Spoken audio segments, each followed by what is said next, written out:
Lendo a Bíblia em um ano. Dia 192.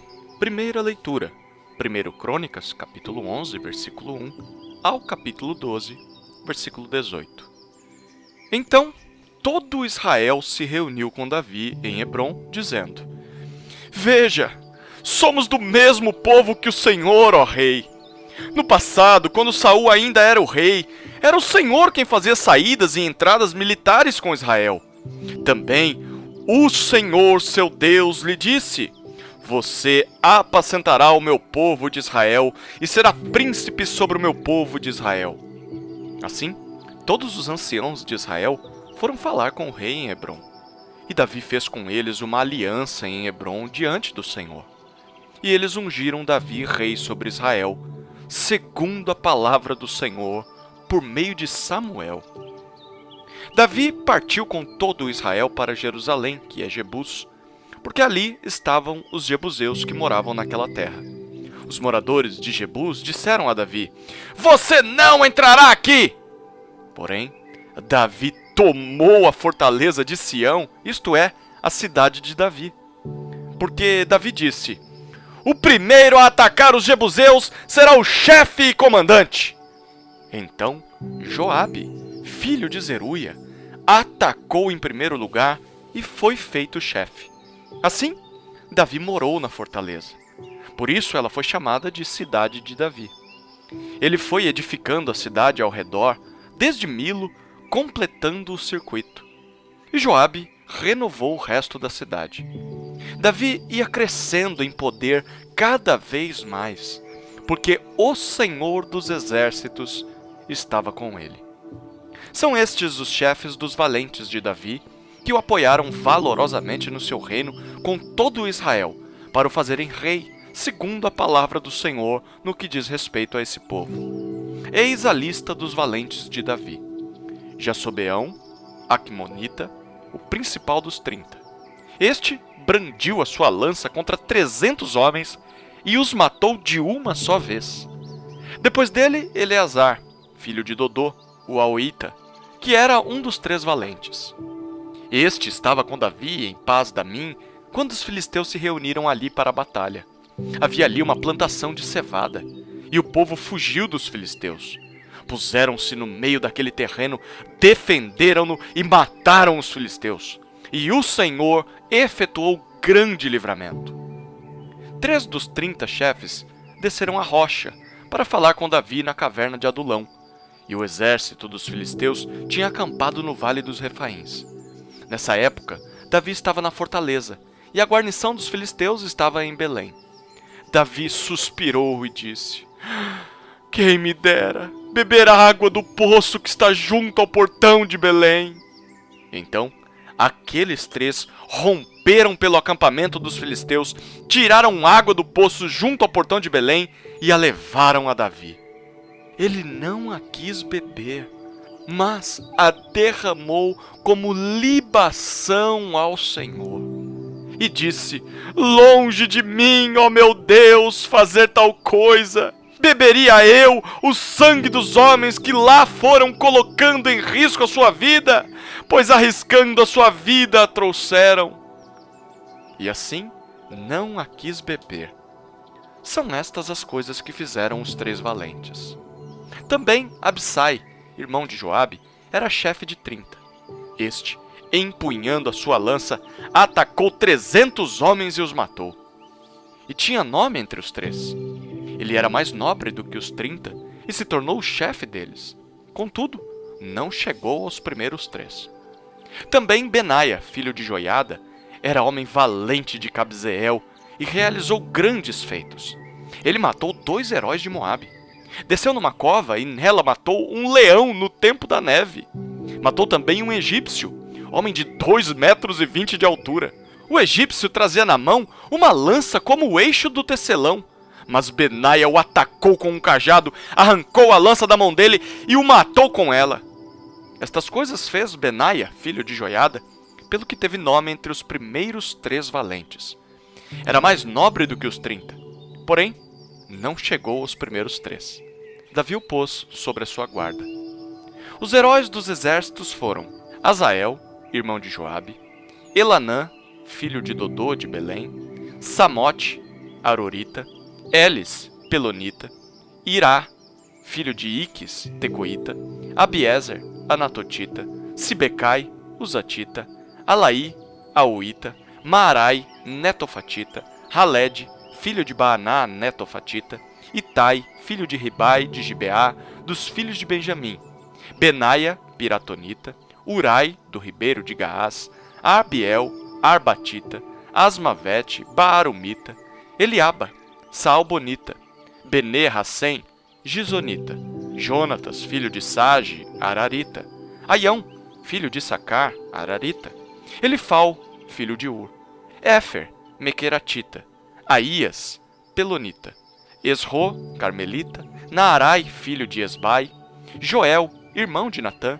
Mibar, filho de Hagri, Zeleque, Amonita, Naarai, Beerotita, o que carregava as armas de Joabe, filho de Zeruia, Irá, o Itrita, Gared, Itrita, Urias, Eteu, Zabade, filho de Alai, Adiná, filho de Cisar, Rubenita, chefe dos Rubenitas, e com ele 30. Anã, filho de Maaca, Josafá, Mitenita, Uzias, Asteratita, Samá e Jeiel, filhos de Otão, Aroerita, Gediael, filho de Sinri, e Joá, seu irmão, Tizita. Eliel, Maavita, Jeribai e Josavias, filho de Eunaão, Itimá, Moabita, Eliel, Obed e Jaaziel, de Zobá.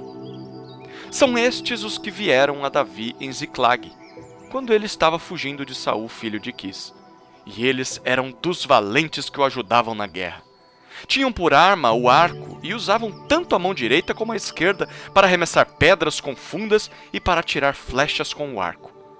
Os parentes de Saul, da tribo de Benjamim, eram os seguintes: Aiezer, o chefe, e Joás, filhos de Semaá, o gibeatita, Jeziel e Pelete, filhos de Asmavete, Beracá e Jeú, Anatotita, Ismaías, o gibeonita, valente entre os 30 e chefe deles, Jeremias, Jaaziel, Joanã e Josabade, o gederatita, Eluzai, Jerimote, Bealias, Semarias e Cefatias, o arufita, Eucana, Isias, Azarel, Joézer e Jaboseão, os coraitas, Joelá, Zebadias, filhos de Jeroão, de Gedor. Dos gaditas, passaram-se para o lado de Davi, quando ele estava na fortaleza do deserto, homens valentes, homens de guerra, preparados para a batalha, armados de escudo e lança. O rosto deles era como de leões, e eles eram ligeiros como gazelas sobre os montes.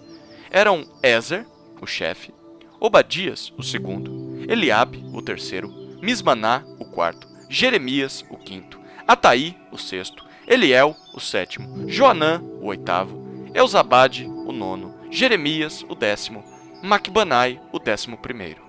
Estes, dos filhos de Gade, foram capitães do exército. O menor valia por 100 homens, e o maior valia por 1000. São estes os que passaram o Jordão no primeiro mês, quando ele transbordava por todas as suas ribanceiras, e puseram em fuga todos os que habitavam nos vales, tanto no leste como no oeste. Também alguns dos filhos de Benjamim e de Judá vieram a Davi na fortaleza. Davi foi ao encontro deles e lhes falou, dizendo: Se vocês estão vindo pacificamente para me ajudar, eu os recebo de todo o coração. Mas, se é para me entregarem aos meus adversários, não havendo maldade em mim, que o Deus de nossos pais o veja e o repreenda. Então, o Espírito veio sobre Amassai, chefe do grupo dos 30, e ele disse: Somos seus, ó Davi, e estamos com você, filho de Jessé.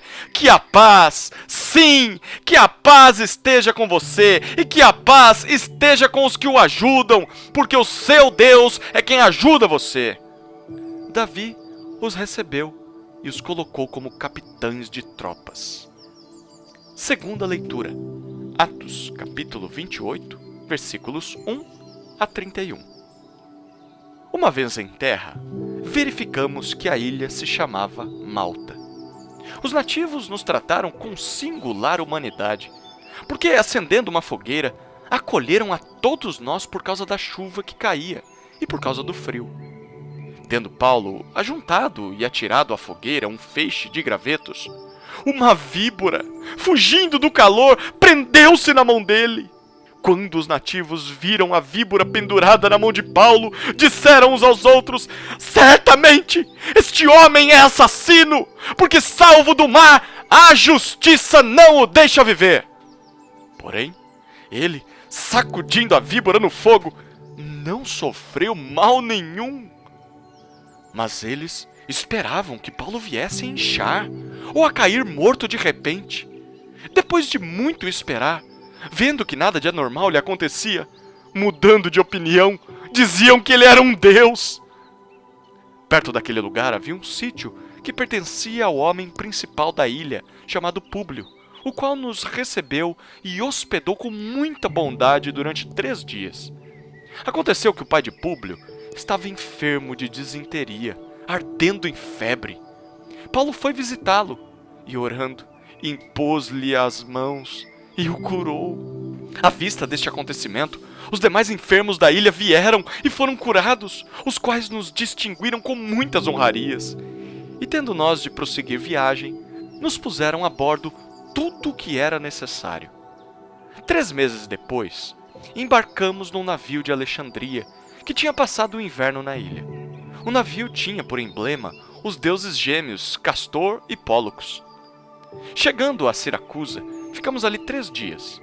Dali, navegando ao longo da costa, chegamos a Régio. No dia seguinte, começou a soprar o vento sul e em 2 dias chegamos a Puteoli, onde encontramos alguns irmãos que nos pediram que ficássemos com eles 7 dias. E foi assim que nos dirigimos a Roma. Tendo ali os irmãos ouvido notícias nossas, vieram ao nosso encontro até a praça de Ápio e as 3 Vendas. Ao vê-los, Paulo deu graças a Deus e sentiu-se mais animado. Uma vez em Roma, Paulo recebeu permissão para morar por sua conta, tendo em sua companhia o soldado que o guardava. 3 dias depois, ele convocou os principais dos judeus. Quando estavam reunidos, Paulo disse: meus irmãos, apesar de nada ter feito contra o povo ou contra os costumes paternos, vim preso desde Jerusalém, entregue nas mãos dos romanos. Estes, depois de me interrogarem, quiseram soltar-me, porque não encontraram em mim nenhum crime passível de morte.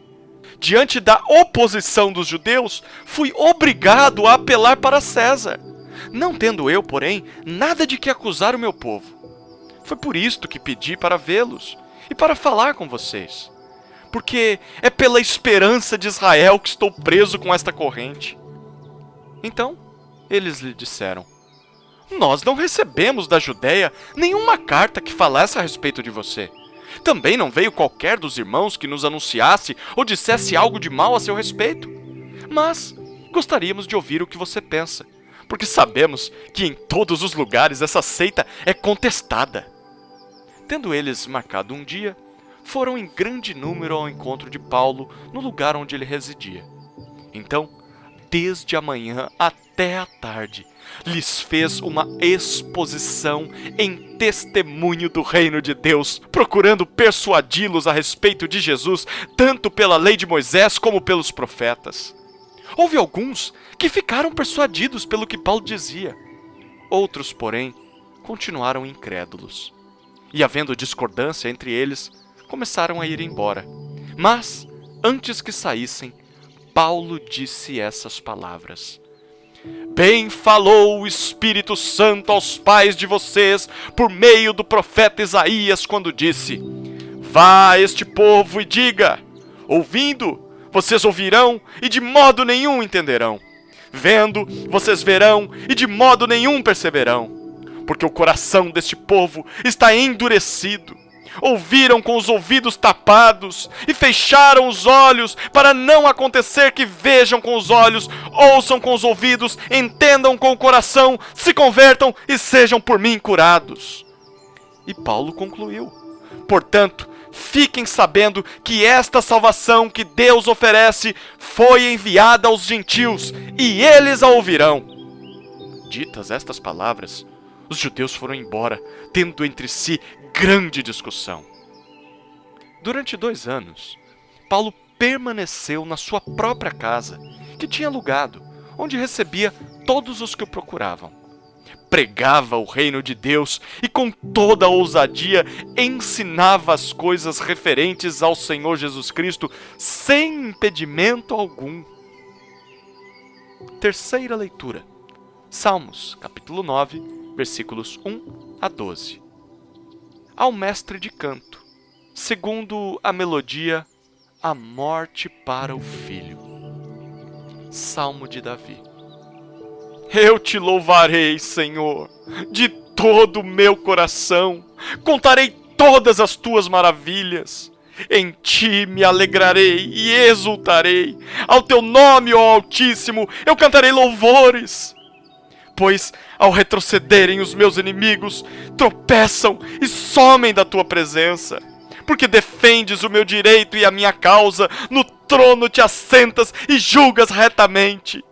Tu repreendes as nações, destróis o ímpio e para todos sempre lhes apagas o nome. Quanto aos inimigos, estão consumidos, suas ruínas são perpétuas. Arrasaste as suas cidades, até a memória deles pereceu. Mas o Senhor permanece no seu trono eternamente, trono que erigiu para julgar. Ele mesmo julga o mundo com justiça, julgará os povos com retidão. O Senhor é também alto refúgio para o oprimido, refúgio nas horas de angústia. Em ti, pois, confiam os que conhecem o teu nome, porque tu, Senhor, não desamparas os que te buscam. Cantem louvores ao Senhor, que habita em Sião. Proclamem entre os povos o que ele tem feito. Pois aquele que requer o sangue lembra-se deles e não se esquece do clamor dos aflitos. Quarta leitura. Provérbios, capítulo 19, versículos 1 a 3. Melhor é o pobre que anda na sua integridade do que o perverso de lábios, que é um tolo. Não é bom agir sem pensar. Quem se precipita acaba pecando. A tolice de uma pessoa perverte o seu caminho, mas é contra o Senhor que o seu coração se irrita.